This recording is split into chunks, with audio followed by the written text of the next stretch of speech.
আসসালামু আলাইকুম। আশা করছি সবাই ভালো আছেন। তো আলহামদুলিল্লাহ, আল্লাহ তাআলার অশেষ মেহরবানিতে আমিও ভালো আছি। তো এই হচ্ছে আমাদের আটকিয়ার ক্ষেত, এবং এই গত 3 দিন যাবত টানা বৃষ্টি হয়েছে এবং ঝড় তুফান। তো এই বৃষ্টির ফলে আমাদের যে ক্ষতি হয়েছে তার মধ্যে একটা হচ্ছে এটা, এই যে বন, এখানে শুকনা বন ছিল প্রচুর। বৃষ্টির ফলে বনগুলো মানে সবাই জানেন যে সামান্য বৃষ্টি হলেই বন একদম নষ্ট হয়ে যায় এবং মিলে যায় মাটির সাথে, এরকম অবস্থা হয়। তো বৃষ্টির ফলে এই যে ডাঙ্গার উপরে যে বনগুলো বাসা ছিল এগুলো সব ডাঙ্গার নিচে তলিয়ে গেছে। এই যে এখন এখানে আমি বনের উপর দিয়ে পেরে যাচ্ছি, ওইরকম একটা ক্ষতি হয়েছে। এবং এই কোটাটা সাফ করছিলাম নিয়া, মামা নিছিল, এবং উপরে সবগুলো বনই 100%-এর মধ্যে আপনার 50 থেকে 60% বনই নষ্ট হয়ে গেছে, আর 40% বন আছে বা কেয়ার বা খড়।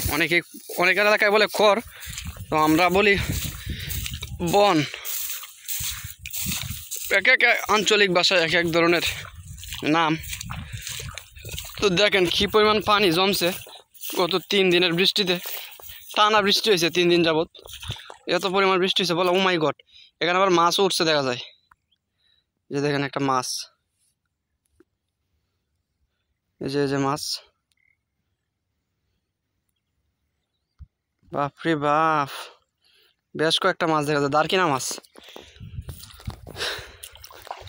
সামান্য 3 দিনের বৃষ্টিতে দারকিনা মাছ উঠছে, এবং এখানেও প্রচুর মাছ আছে, এবং মাছ ছিল যা সবগুলো এখন দৌড়াদৌড়ির উপর আছে, নতুন পানি পাইছে যেহেতু। তো যাই হোক, 3 দিন পর আজকে হঠাৎ করে আজকে রৌদ্র উঠছে। তো আমি ভাবি নাই যে রৌদ্র উঠবে আজকে, কারণ টানা 3 দিন যেভাবে বৃষ্টি হচ্ছিল বলার বাহিরে। এবং একটা বিষয়, আমি মূলত আজকে যাচ্ছি আমাদের চরে, যেটা হচ্ছে আমাদের এই একটা চর লাগাইছিলাম 1 কেয়ারের মতো। এখানে প্রায় 20টা মুইটের মতো হবে রয়েছে, প্রায় 12 থেকে 15 কেজি ধান হবে। তো বর্তমানে বাজার মূল্যে এই ধানের হিসাব, বাজার মূল্যে এই ধানের দর আসবে প্রায় 15 কেজি হইলে প্রায় 300 টাকার মতো আসবে, 300 থেকে 400 টাকা। তো এই পরিমাণ ধান ছিল আমাদের চরে, মানে 29 ছিল। চরটা আগে কাইটা নিয়ে আসছে, যখন কাইটা আনছি তখন এটা ছিল 28 দিছিলাম, এবং এখন যেটা আনার জন্য যাচ্ছি এটা 29। তো এখন বিষয় হচ্ছে এটা কি পাবো কি না সেটা গিয়ে দেখতে হবে, কারণ প্রচুর হিজা টোকাওরা মানুষ যায়। হিজা টোকাওরা বলতে এই যে দেখা যাচ্ছে কয়েকটা ধান, এগুলো কাইটা নেবার জন্য মানুষ আসে, অনেক মহিলা এবং অনেক পুরুষ, বাচ্চা কাচ্চারাও আসে। যে কয়েকটা ধান রয়েছে, তো প্রত্যেকটা ক্ষেতের সাইডে দিয়ে এবং মাঝখানে এরকমভাবে ধান পইরা থাকে, ধানের ছড়া। তো এগুলো অনেকে টোকায় নিয়ে যায়। তো এরকম মানুষ আছে, এবং 15 থেকে 20টা মুইট হবে। তো যতটুকু সন্দেহ মনে হয় না এই মুইটগুলো আছে, আমার মনে হচ্ছে যে এগুলো নিয়ে গেছে ওরা। কারণ ওরা এরকম যদি 2টা 4টা বা 15-20টা ধানের মুইট যদি থাকে, তাহলে এগুলো ওরা রাখে না, চোখের সামনে পড়লে ভাবে নিয়ে যায়। তো এই একটা ভয় কাজ করতেছে যে পাবো কিনা এতগুলো ধান। দেখেন প্রচুর বন এখানে আছে, এবং সবগুলোই ওর দেখি যে নষ্ট হইতেছে। এই যে খুবই খারাপ একটা অবস্থা হঠাৎ বৃষ্টিতে। আর যদি বৃষ্টিটা আজকে থেকে যদি নামতো, এই গত 3 দিন বৃষ্টি হয়েছে, 3 দিন বৃষ্টি না হইয়া যদি 3 দিন পর ভালোভাবে রোদ যদি উঠতো, তাহলে হয়তো সবারই দাওয়া একদম 90% শেষ হয়ে যাইতো, এবং এই শুকনা বনগুলো সবাই নিয়ে যাইতো বাড়িতে, কোনো ব্যাপারই ছিল না এটা। তবে যেটাই হোক না কেন বা যাই হোক, আল্লাহ তাআলা হচ্ছে বেস্ট প্ল্যানার। আল্লাহ তাআলা যা করেন আমাদের ভালোর জন্যই করেন। তো এদিকে হয়তো বা আমাদের বন বা খড় ক্ষতিগ্রস্ত হয়েছে, এবং ধান হয়তো শুকাইতে পারতেছে না, বা তো অন্যদিকে আমাদের লাভ হবে এই বৃষ্টির ফলে। তো যাই হোক, সবশেষে আলহামদুলিল্লাহ বলতে হবে। বৃষ্টি হোক আর ঝড় তুফান হোক বা ঠাড়া রোদ উঠুক, সব ক্ষেত্রে আলহামদুলিল্লাহ বলতে হবে, কারণ আল্লাহ তাআলাই ভালো জানেন আমাদের মানে এই বৃষ্টির পেছনের কারণ কি, এটা অবশ্যই আল্লাহ তাআলা ভালো জানেন। আমরা কিছুই জানি না, আমরা জাস্ট আমাদের সাথে যা ঘটে তা নিয়ে আমরা মন্তব্য করি। এই মন্তব্য করাও ঠিক না। তো যাই হোক, এখন যাচ্ছি চরে, আরও বেশ কিছুক্ষণ লাগবে। এবং এগুলো হচ্ছে একটা, এটাও চর বা বিল, যেখানে দুইটা কইন আছে যেখানে। তো এই কইনগুলো হচ্ছে শেষ হয়েছিল, এবং এখানে তারপর যা মাছ ছিল এগুলো লাঠি মাছ থেকে এখানে পোনা ছাড়ছে মাছের, অনেকেই পোনা মাইরে মাইরে নিয়ে খাইতেছে।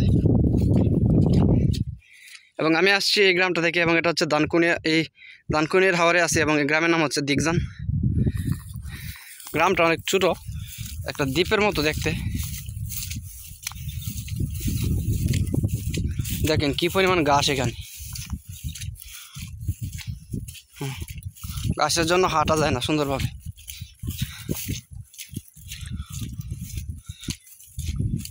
ও এখানে যে আমাদের একটা ক্ষেত ছিল, অনেকে জানেন যে 28 এবং 29 একসাথে মিক্স করে দেওয়া হয়েছিল এখানে একটা ক্ষেত। যারা রেগুলার ভিউয়ার্স তারা জানেন। তো এই ক্ষেতটা মেশিন দিয়ে কাইটা নিয়ে গেছি, একটু পরে সামনে যাব। তো ওই ক্ষেতটা মেশিন দিয়ে কাইটা নিয়ে গেছি, এবং প্রায় 18 মনের মতো ধান হয়েছে এক কিয়ারে, আলহামদুলিল্লাহ।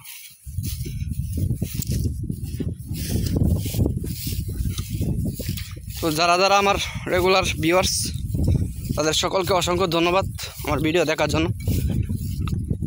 এবং যারা যারা এখনও সাবস্ক্রাইব করেন নাই, তাদের সকলের কাছে একটা রিকোয়েস্ট, সাবস্ক্রাইব করে পাশে থাকবেন।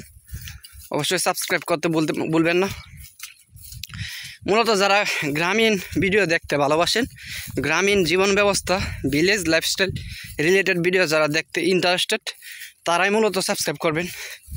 কারণ আমি সবসময় অলওয়েজ গ্রামে কি ঘটে, ঝড় তুফান, ঠিক আছে, মানুষজনের কাজকর্ম, পরিবেশ, গরু ছাগল হাঁস মুরগি সব কিছু নিয়ে ভিডিও দেওয়ার চেষ্টা করি অলওয়েজ।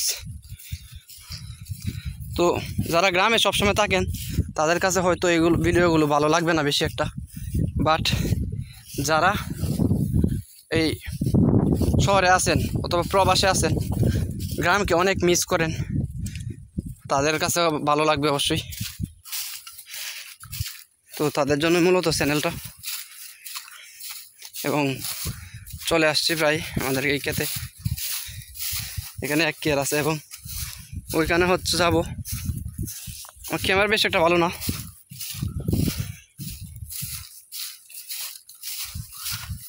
তো এখানে অনেক বন আছে, এবং এগুলো নেওয়া হয় না। যাদের বন তারা নিচে না, দেখা যাচ্ছে বনগুলো মাটিতে মিশে পড়ছে। যেহেতু বৃষ্টি হয়েছে, বনগুলো হয়তো পচে যাবে।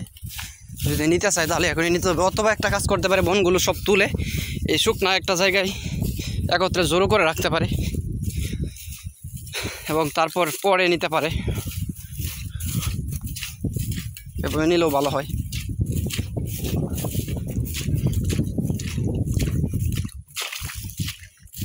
এটা ছিল আমাদের এক কেয়ার ক্ষেত, এবং এটা 2 কেয়ার মুট। তো 1 কেয়ার এখান থেকে নেওয়া হয়েছে মেশিন দিয়ে, আর 1 কেয়ার আমরা নিজেরা কাটছিলাম। তো ধন্যবাদ সবাইকে কষ্ট করে ভিডিওটা দেখার জন্য। ভালো থাকবেন সবাই, এবং ইনশাল্লাহ দেখা হবে নতুন কোনো ভিডিওতে।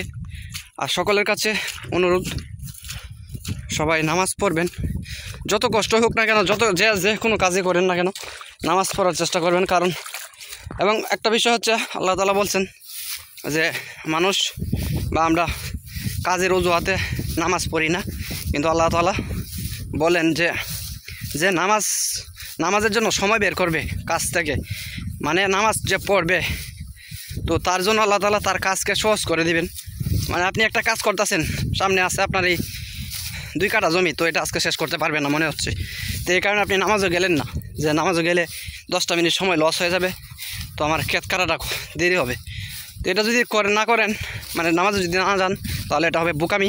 কারণ আপনি যদি নামাজে যান, এবং আল্লাহ তাআলা এটা এমনও করতে পারে যে নামাজে যাওয়ার উসিলা আল্লাহ তাআলা আপনার ধান কাটার মাঝে বরকত দিবে, রহমত দিবে, এবং আপনি অতি তাড়াতাড়ি ক্ষেতটা শেষ করে ফেলতে পারবেন। তো এটা হচ্ছে মূলত কথা। তো যাই হোক, আমার কথাবার্তায় ভুল ভ্রান্তি হলে সবাই ক্ষমা দৃষ্টিতে দেখবেন। সবাই ভালো থাকুন, সুস্থ থাকুন, ইনশাল্লাহ দেখা হবে নতুন কোনো ভিডিওতে। আসসালামু আলাইকুম, আল্লাহ হাফেজ। এবং আলহামদুলিল্লাহ দেখা যাচ্ছে আমার ধানগুলো আছে, এই যে এখানে কয়েকটা মহিষ দেখা যাচ্ছে, মাশাআল্লাহ মাশাআল্লাহ, মানুষ এখনো ভালো মানুষ আছে দেখা যায়, আলহামদুলিল্লাহ। তো ধন্যবাদ সবাইকে, আসসালামু আলাইকুম।